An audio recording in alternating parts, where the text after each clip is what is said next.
Hello and welcome to my channel once again. क्या आप हर वक्त थकावट महसूस करते हैं? अगर जवाब है हाँ तो ये वीडियो है आपके लिए। लेकिन इससे पहले मेरे चैनल को कर लें सब्सक्राइब और बेल के आइकन को ज़रूर प्रेस कर लें ताकि मेरी नई वीडियोस आपको मिल सकें टाइम पर। तो आज मैं डिस्कस करूँगी आपसे कि हम हर वक्त टायर्ड क्यों महसूस करते हैं या हम थकावट हर वक्त क्यों महसूस करते हैं। क्या आपने कभी अपने आप से पूछा है कि आप टायर्ड क्यों होते हैं, बावजूद इसके कि आप रेस्ट कर रहे होते हैं, अपनी नींद पूरी कर रहे होते हैं, लेकिन फिर भी आपको हर वक्त थकावट महसूस हो रही होती है। तो इस वीडियो में हम डिस्कस करेंगे 6 इम्पॉर्टेंट रीज़न्स जो हो सकते हैं आपकी थकावट का बायस। तो आप मेरे साथ बने रहिएगा आखिर तक और वीडियो को देखिएगा एंड तक। हो सकता है इनमें से कोई रीज़न आपके साथ भी हो और आप इस थकावट से अपने आप को महफूज रख सकें। तो चलें, इससे पहले कि हम इसको डिस्कस करें, ये जो टायर्डनेस होती है ये बहुत कॉमन होती है और अक्सर हम इसे इग्नोर कर रहे होते हैं और हम ये सोच रहे होते हैं कि शायद हमारी ये नींद की कमी की वजह से हो रहा है या हमने जो है वो बहुत ज़्यादा काम कर लिया था इसलिए हम टायर्ड हो रहे हैं। दर हकीकत ऐसा नहीं होता, हर बार ऐसा नहीं होता, बल्कि बहुत दफ़ा ऐसा होता है, कुछ हिडन रीज़न्स होते हैं जो हमें मुस्तकिल टायर्ड कर रहे होते हैं। और इसके अलावा हम ये कर रहे होते हैं और कि हम अक्सर थकावट को दूर करने के लिए चाय, कॉफ़ी या स्टिमुलेंट्स यूज़ कर रहे होते हैं। उससे हमें टेम्पररी फ़ायदा तो हो जाता है, बल्कि अक्सर क्या होता है कि वो उसमें ऐसे इंग्रेडिएंट शामिल होते हैं जो कि हमारी बॉडी में मुख्तलिफ़ किस्म के केमिकल रिएक्शंस को इन्हांस करता है और फिर हमारे मेटाबॉलिज्म को डिस्टर्ब करके हमें बाद में लॉन्ग रन पे प्रॉब्लम्स क्रिएट करते हैं। तो इस चीज़ को जानना बहुत ज़रूरी है कि आपके जिस्म में, आपकी बॉडी में थकावट या टायर्डनेस के रीज़न्स एक्चुअली हैं क्या। तो टायर्डनेस के 6 मेन रीज़न हो सकते हैं। होने को तो बहुत सारे रीज़न्स हो सकते हैं, लेकिन 6 रीज़न मैं यहाँ डिस्कस करूँगी। तो चलिए स्टार्ट करते हैं। सबसे नंबर 1 रीज़न है थायराइड डिजीज़। हाइपरथायराइडिज्म एक कॉमन कंडीशन है जिसमें हज़ारों लोग मुब्तला होते हैं और एक्चुअली उन्हें पता भी नहीं होता, क्योंकि ये एक स्लो ग्रोइंग डिजीज़ है जो आपके जिस्म में स्लोली ग्रो होती रहती है और आपको जब पता चलता है जब सिम्टम्स इसके आने शुरू होते हैं। इसके सिम्टम्स में कॉमन चीज़ें फटीग होती है, मूड चेंजेस होते हैं, विजन प्रॉब्लम हो सकती है, आपकी एपेटाइट डिस्टर्ब हो सकती है, आपकी वर्क परफॉर्मेंस भी डिस्टर्ब हो सकती है और आप हमेशा अपने आप को टायर्ड महसूस करेंगे और मुख्तलिफ फैक्टर्स भी हो सकते हैं। लेकिन हाइपरथायराइडिज्म होता क्यों है? एक्चुअली हमारे जिस्म में बेसिकली इसको जानना ज़रूरी है कि थायराइड क्या है।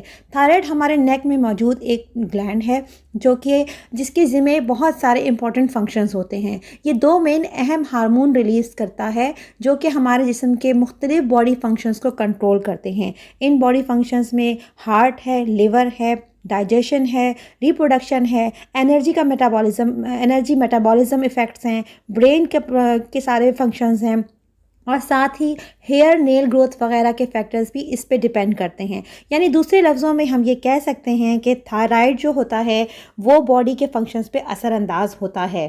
तो अगर आपको थायराइड का प्रॉब्लम है तो आप थकावट महसूस करेंगे। आपको ये रूल आउट करना बहुत ज़रूरी है कि आपका थायराइड नॉर्मल है या फिर उसमें कोई प्रॉब्लम है। एक और फैक्टर भी हो सकता है कि अगर आपको थायराइड का प्रॉब्लम है तो आप अपनी डाइट में से वीट को जो है वो माइनस कर दें, क्योंकि वीट में कुछ ऐसे अज्जा होते हैं जो आपके थायराइड फंक्शन को, थायराइड हार्मोन्स को डिस्टर्ब करते हैं और आप थकावट महसूस करते हैं। रीज़न नंबर 2 हो सकता है आपकी पुअर क्वालिटी स्लीप। एक नॉर्मल हेल्दी इंसान के लिए 7 से 9 घंटे की स्लीप को बेहतर और अच्छा माना जाता है। अब स्लीप से मुराद ये नहीं कि आप सारा वक्त सोते रहें और ताकि आप अपने आप को थकावट से दूर रखें, बल्कि यहाँ पर इम्पॉर्टेंट बात स्लीप की क्वालिटी के ऊपर है। पुअर स्लीप क्या होती है? पुअर स्लीप वो होती है जब आप मुस्तकिल सोने के बावजूद जब आप उठें और आप अपने आप को हेल्दी महसूस ना करें, यानी टायर्ड महसूस करें। तो पुअर स्लीप के कॉजेज़ क्या हो सकते हैं? पुअर स्लीप के बहुत सारे कॉजेज़ हो सकते हैं, जिसमें एक बात आपकी डाइट बहुत इंपॉर्टेंट हो सकती है और दूसरा फैक्टर आपका स्ट्रेस का भी हो सकता है, लेट नाइट हैबिट्स हो सकती हैं। इन तमाम हैबिट चीज़ों को अगर आप कंट्रोल कर लें, अपनी डाइट को बेहतर करें, स्ट्रेस की मैनेजमेंट कर लें और अपनी रूटीन को शेड्यूल आउट कर लें, तो आपकी को नींद की क्वालिटी बेहतर हो सकती है और आप जब 7 से 9 घंटे अच्छी नींद गुजारेंगे तो जब आप उठेंगे तो अपने आप को फ्रेश महसूस करेंगे। क्योंकि जब हम सो रहे होते हैं तो हमारे जिस्म में कुछ ऐसे हार्मोन्स प्रोड्यूस होते हैं जो कि हमारी बॉडी के फंक्शंस और मेटाबॉलिज्म और मैकेनिज़म्स के लिए अच्छे होते हैं। और अगर हम जब प्रॉपर नींद नहीं लेते यानी हमारी नींद डिस्टर्ब होती है तो जाहिर सी बात है इन हार्मोन्स की क्वालिटी भी इफ़ेक्टिव होती है। देखना ये होता है कि आप अपनी नींद को बेहतर कैसे बना सकते हैं। तो इसके लिए आपको सबसे पहले अपनी लाइफ को चेंज करना होगा।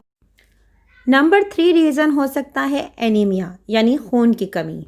एनीमिया एक बहुत कॉमन हेल्थ कंडीशन है और ये ख़वातीन में बहुत कॉमन होती है। एनीमिया होता क्या है? एनीमिया का मतलब ये होता है कि आपके खून में जो रेड ब्लड सेल होते हैं उनकी क्वांटिटी नॉर्मल से कम हो जाती है।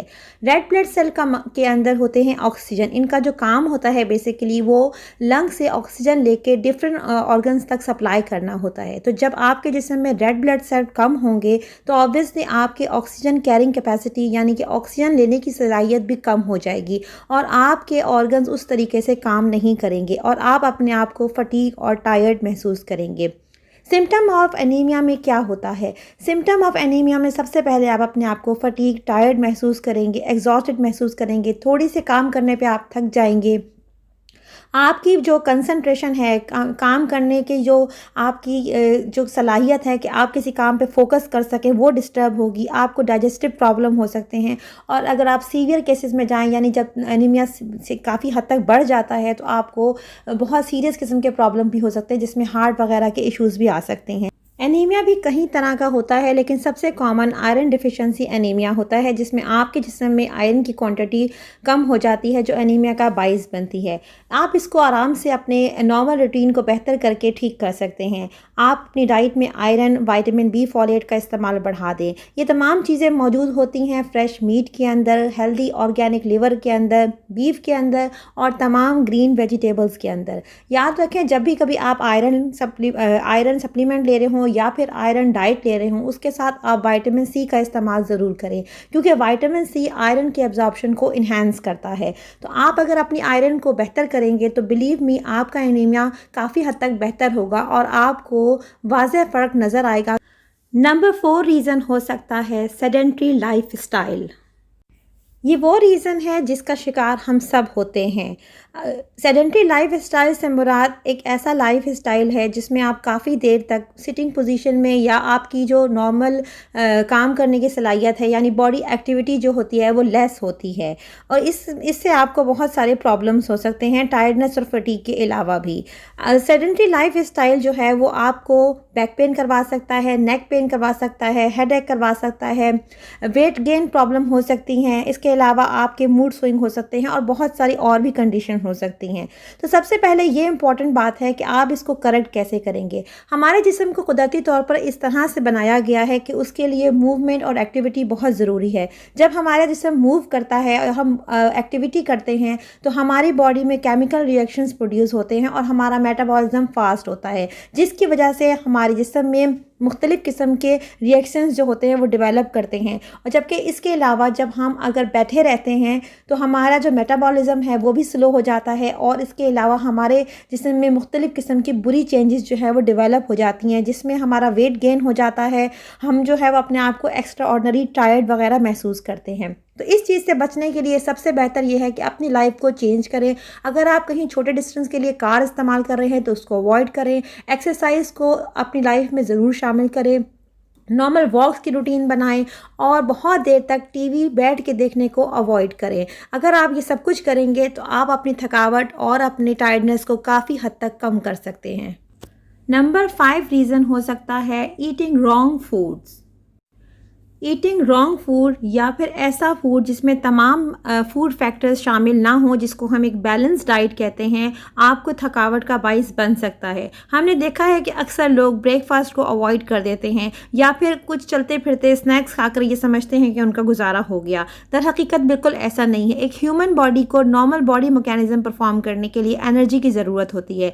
इसके लिए हमें ज़रूरी है कि हमारी डाइट में तमाम बेसिक इंग्रेडिएंट जो कि एक रिक्वायर्ड होते हैं हेल्दी हेल्दी डाइट के लिए वो तमाम मौजूद हों, जिसमें proper equal portion of protein, carbohydrate, fats और तमाम कैल्शियम वगैरह इंग्रेडिएंट शामिल होने चाहिए। अक्सर लोग बेतुकी डाइट के पीछे भाग रहे होते हैं और सिर्फ प्रोटीन इंटेक ले रहे होते हैं, कार्ब्स को अवॉइड कर रहे होते हैं, या फिर अक्सर लोग सिर्फ और सिर्फ जो है वो मखसूस किस्म के रूटीन को अवॉइड करते हैं, यानी कि भूखे रह के ये समझते हैं कि उनकी जो है वो डाइट जो रिक्वायरमेंट है वो पूरी हो रही है। दरहकीकत ऐसा नहीं है। Control portion size, amount of calories जो कि आपकी बॉडी रिक्वायरमेंट है, यानी आप कितना काम करते हैं उस हिसाब से जो आपकी कैलोरी रिक्वायरमेंट है आपको पर डे चाहिए होती है। अगर आप ऐसा नहीं करेंगे तो आप थकावट महसूस करेंगे। नंबर 6 रीज़न हो सकता है शुगर इम्बैलेंस। अगर आप मुस्तकिल थकावट महसूस कर रहे हैं तो आपको ये जानना बहुत ज़रूरी है कि आपके जिस्म में आपकी बॉडी का शुगर लेवल क्या है, वो नॉर्मल है या फिर ज़्यादा है, क्योंकि बहुत से लोगों को ये मालूम ही नहीं होता कि उन्हें डायबिटिक है या प्री डायबिटिक है। इसके लिए उसके वो मुस्तकिल थकावट महसूस कर रहे होते हैं और ये काफ़ी हद तक मुमकिन है कि उनका ब्लड लेवल जो है शुगर का वो हाई हो। अगर जिस्म में ब्लड लेवल शुगर का हाई हो जाता है तो आपके लिए ये ख़तरा है कि आप आगे चल के डायबिटिक टाइप 2 के पेशेंट बन सकते हैं, जिसमें हेडेक हो सकता है, एंजाइटी हो सकती है, आप एग्जॉस्ट जल्दी फील करेंगे। इसके अलावा आपको वेट गेन हो सकता है और तमाम बॉडी फैक्टर हो सकते हैं। आपको अवॉइड करना है तमाम जंक फूड, अपने आप को रिलैक्स रखना है और अपनी हेल्दी डाइट को फॉलो करना है और अपनी लाइफ में एक्सरसाइज वगैरह को शामिल करना है, ताकि अगर आपका शुगर लेवल किसी भी टेम्पररी वजह से बढ़ रहा है तो आप इसको कंट्रोल कर सकें। और अगर आप मीठे खाने के बेहद शौकीन हैं तो आपको मीठे को कह देना है बाय बाय। ये थे वो बेसिक 6 रीज़न जो हो सकते हैं आपकी थकावट का बाइस। अगर आप में इनमें से कोई भी एक रीज़न मौजूद है या 2 रीज़न मौजूद हैं तो आपको करना है इसका हल।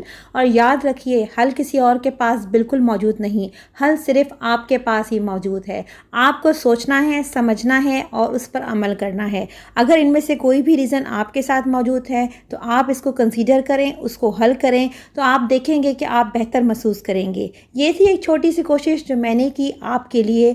अपनी दुआओं में याद रखिएगा और चैनल के साथ बने रहिएगा। लाइक और शेयर भी ज़रूर कीजिएगा। मिलूंगी आपसे बहुत जल्द। Take care.